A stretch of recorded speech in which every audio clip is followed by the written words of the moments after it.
You tumble into the world after 22 months in your mother's womb, dropping nearly 3 feet to the ground with a thud. Welcome to life, little one. The African savanna doesn't care that you're new here. You better get those wobbly legs working fast. Your first challenge, standing up.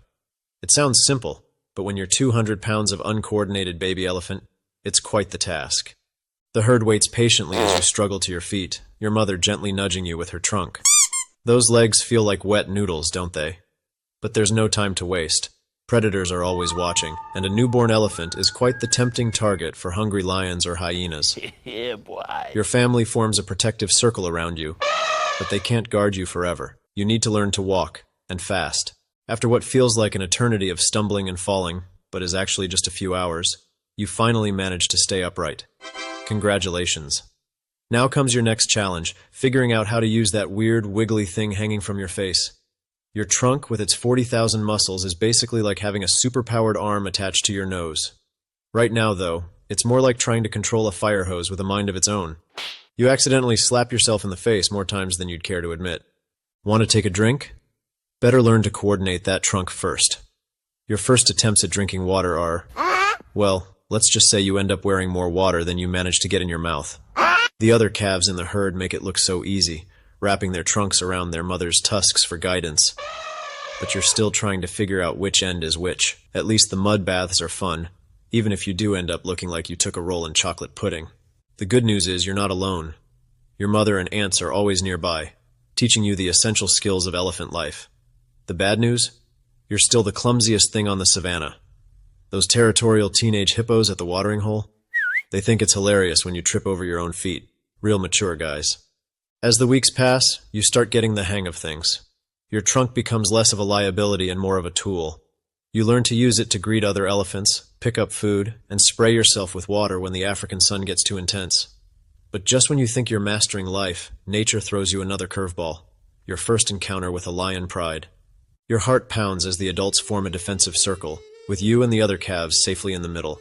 The lions prowl around, looking for any weakness in the formation. You want to appear brave, but let's be honest. You're terrified. Your legs shake so much you almost fall over again. The adults trumpet warnings and make mock charges, and eventually, the lions decide it's not worth the risk. This time. Growing up isn't all about avoiding predators, though. There's plenty of fun to be had, especially with the other calves. You play fight with your cousins, practicing the skills you'll need later in life. Although there was that embarrassing incident when you got your trunk stuck in a tree while showing off. The whole herd saw it, and you just know your sister is never going to let you forget it. Learning to feed yourself is another adventure entirely. The adults make it look easy, stripping bark from trees or pulling up grass with their trunks. Your first attempts are less graceful. You accidentally uproot an entire bush when you only wanted a few leaves, and sometimes you forget to shake the dirt off your food before eating it. Gritty greens, anyone? The seasonal changes bring new challenges. During the dry season, the herd has to travel farther to find water and food. These long treks are exhausting for your young legs, and sometimes you have to walk for days before reaching the next watering hole. The dust gets in your eyes, your feet hurt, and you're constantly thirsty. But there's no calling for a break. The herd moves as one, and you have to keep up. Mud becomes your best friend during the hot season. It's not just about cooling off, it's also nature's sunscreen and bug repellent. But there's an art to mud bathing that takes time to master. Your first few attempts leave you looking like a spotted hyena, with patches of mud in all the wrong places.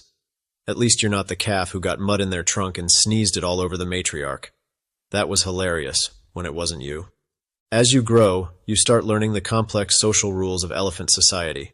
It's like being enrolled in the world's strictest finishing school, except your teachers are several tons heavier and have perfect memory of every social faux pas you've ever committed. Remember that time you accidentally interrupted the matriarch's drinking time? Yeah, she remembers too. The older you get, the more responsibilities you're given. Suddenly, you're expected to help watch the younger calves. It sounds easy until you realize that baby elephants are basically chaos incarnate with trunks. Try keeping 3 overexcited calves from wandering off, while also avoiding that grumpy old buffalo who's claimed the best shade tree.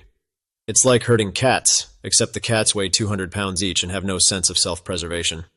Then comes adolescence, and with it, a whole new set of challenges.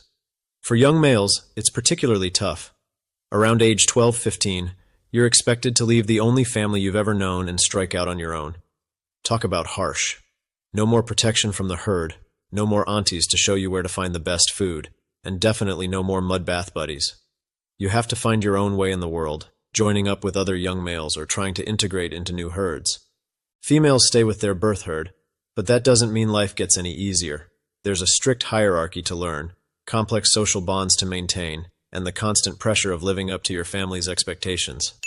Plus, there's the whole matter of finding a mate, which involves a lot of awkward trunk touching and even more awkward family introductions. The years pass, and you watch new generations face the same challenges you once did. You see them stumble on their first steps, splash water all over themselves while learning to drink, and make the same mistakes you once made. But now you understand why the adults were so patient with you, because that's just what elephants do.